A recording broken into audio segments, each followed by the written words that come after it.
A publicidade muitas vezes traz para a gente alguns exemplos de comparação e alusão e analogia, não é alusão, não é analogia. A publicidade muitas vezes traz para a gente alguns exemplos de comparação e analogias que ficam muitas vezes explícitas ou implícitas dentro dos seus textos. Aqui nesse exemplo nós temos os seguintes dizeres: brameiro é guerreiro, é trabalhador. Por isso a brama está suada, fazendo uma alusão à questão do trabalhador que trabalha o dia inteiro e depois vai para o bar tomar a sua cervejinha no happy hour. Outro exemplo que eu trouxe aqui de publicidade é esse exemplo da Mitsubishi, né, uma propaganda da Mitsubishi, em que a gente tem no chassi do carro, e no chassi, no motor do carro aqui, um rinoceronte, remetendo aí a questão de força, a questão de brutalidade, né, a questão de selvagem, um carro que talvez ande aí no mato, sirva para ralis ou para situações assim. Então, é feita uma alusão a essa questão, um elemento de força, né, e implicitamente, embora seja uma metáfora visual, existe uma comparação aí da força do carro, da potência do carro com a potência de um animal selvagem, um rinoceronte, que é conhecido pela sua força e pelo seu ímpeto. Dentro do texto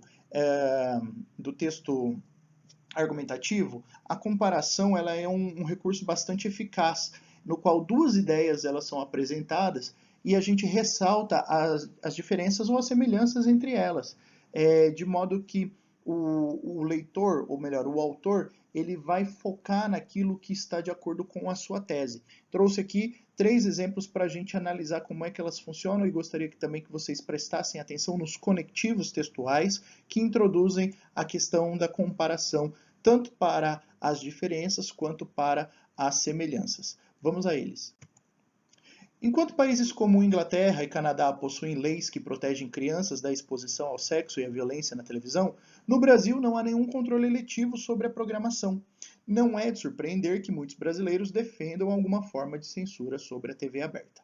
Esse raciocínio final tá ligado aí à questão do pensamento do autor, à questão do ponto de vista dele, mas o que é interessante observar é que no começo do texto existe lá o conectivo. Enquanto países como a Inglaterra e Canadá, e aí a gente tem uma colocação do que acontece nesses países, né, que é a proteção da criança em relação a algumas cenas impróprias. No Brasil não existe nenhum controle sobre isso.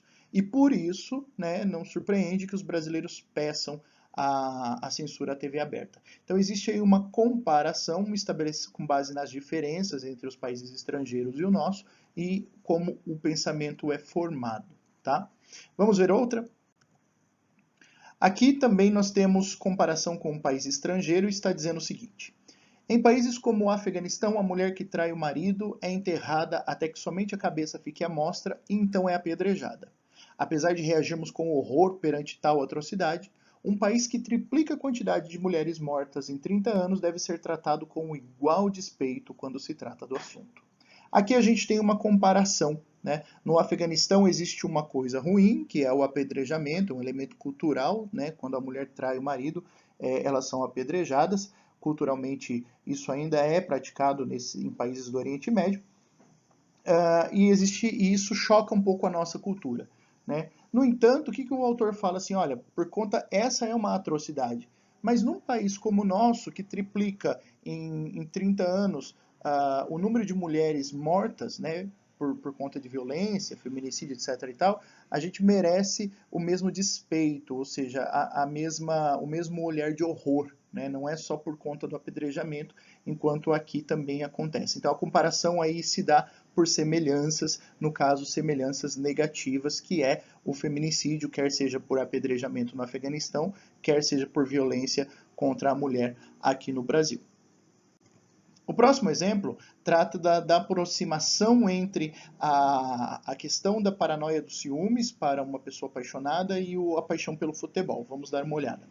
A paixão futebolística é como a paranoia do ciumento. Organiza o mundo de modo a confirmar as suas crenças e suspeitas. Assim como o ciumento, vide Dom Casmurro, acha que tudo é indício de traição de sua mulher. O torcedor fanático vê em qualquer coisa o sinal de uma perseguição ao seu time ou de favorecimento ao adversário. Então, o que a gente tem? a retomada de um elemento, né, a paixão, o ciúmes, apaixonado aí, que é desenfreado, que acha que tudo é perseguição. E nós temos também essa comparação, né, com o torcedor fanático, que vai achar que todo o time dele está sendo prejudicado de uma forma ou outra, enfim, o favorecimento dos demais. Observem o uso dos conectivos nesses três exemplos, né? Existe um assim como, tal como, do mesmo modo que, são conectivos que vão fazer a diferença aí. Trouxe também aqui um exemplo que vai tratar dessa estrutura de comparação no sustento de uma tese a partir de dados que a gente pode buscar aí na mídia ou que sejam dados conhecidos. O texto diz o seguinte: a quebra de sigilo nas provas do Enem 2019, denunciada pela imprensa, nos faz indagar quem seriam os responsáveis. O sigilo de uma prova do Enem deve pertencer ao âmbito das autoridades educacionais e não da imprensa. Assim como a imprensa é responsável pelos seus próprios sigilos, as autoridades educacionais devem ser responsáveis pelo sigilo do Enem. Vamos analisar esse texto nas suas particularidades. No começo, nós temos dados, né? Coisas que aconteceram, coisas que são fatos e que provocam aí o questionamento, o que provocam a indagação e a indignação do autor que está escrevendo esse texto. Então, o que nós temos de dados concretos? A quebra do sigilo nas provas do Enem 2019, denunciadas pela imprensa. Quem é o responsável por isso, né? Existe uma indagação de forma indireta aí. O autor vai responder da seguinte forma: o sigilo de uma prova do Enem deve pertencer ao âmbito das autoridades educacionais e não da imprensa. Ou seja, quem cuida disso são os responsáveis, né, educacionalmente falando, por exemplo, o MEC, o INEP, é isso que ele está defendendo aí, e não o jornal ou a imprensa de modo geral que deve cuidar disso. E aí ele vai fazer uma comparação para sustentar essa tese. E a comparação é feita aqui, né? Nós temos a tese aí que ele colocou em amarelo, e nós temos a comparação que sustenta isso. Assim como a imprensa é responsável pelos próprios sigilos, as autoridades educacionais devem ser responsáveis pelo sigilo do Enem. Então aí está o argumento por comparação vindo a partir de dados, né? Um texto, um parágrafo muito bem estruturado desse ponto de vista aí de organização, né, e coerência textual.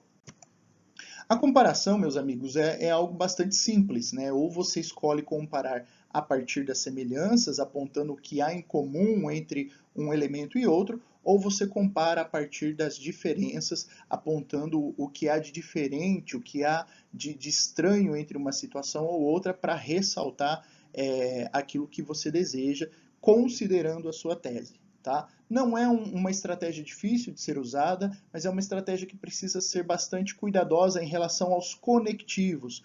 Por quê?